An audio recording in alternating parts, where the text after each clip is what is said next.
कोने बाबा पोखरी खूना घाटा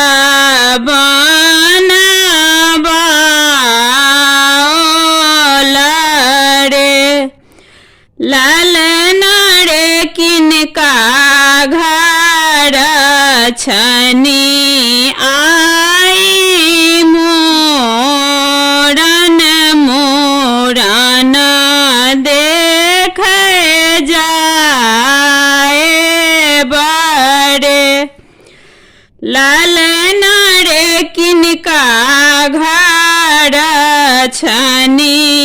आई मोरन मोरन देख जाए बड़े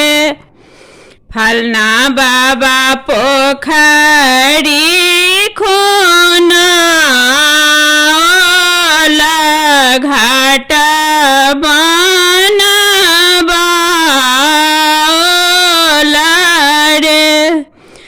लाल नारे फलना भैया घर छनी मोरन मोरन देखन जाए बड़े लाल नारे फलना भैया घर छनी मोरन मोरन देख जाए बड़े घर पछुआरबा में हजाम की तोही मोरा ही तब सुरे हजमारे गामे न्योता पहुँचाए दहिन नदी नहीं बोझथी रे हजमारे गामे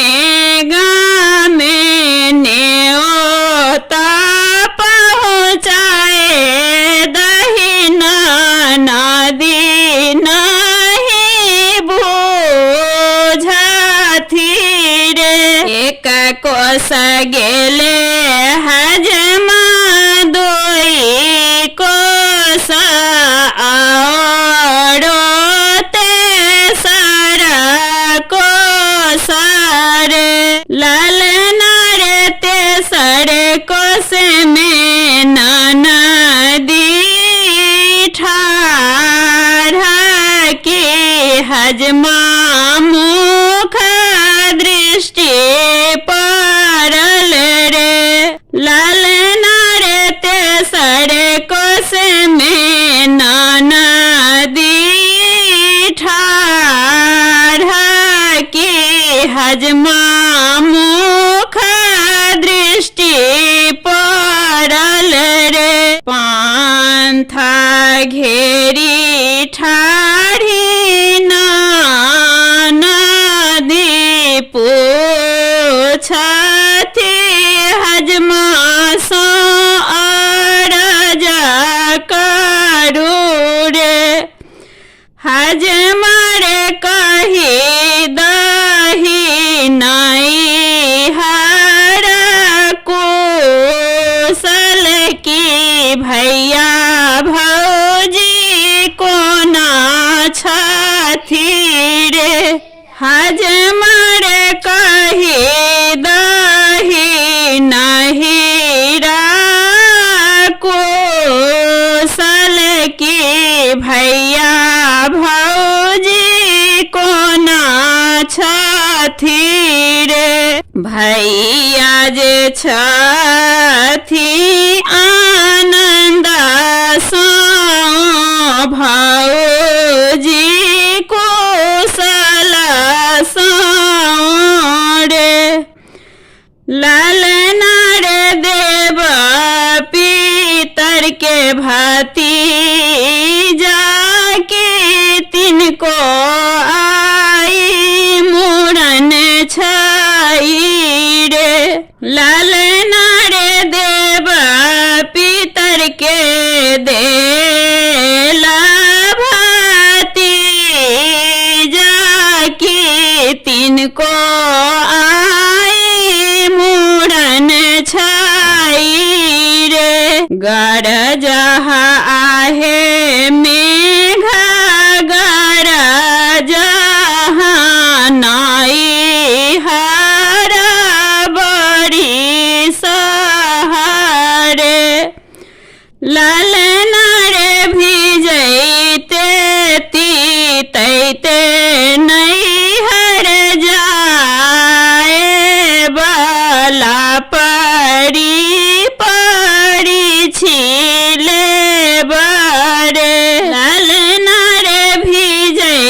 उठल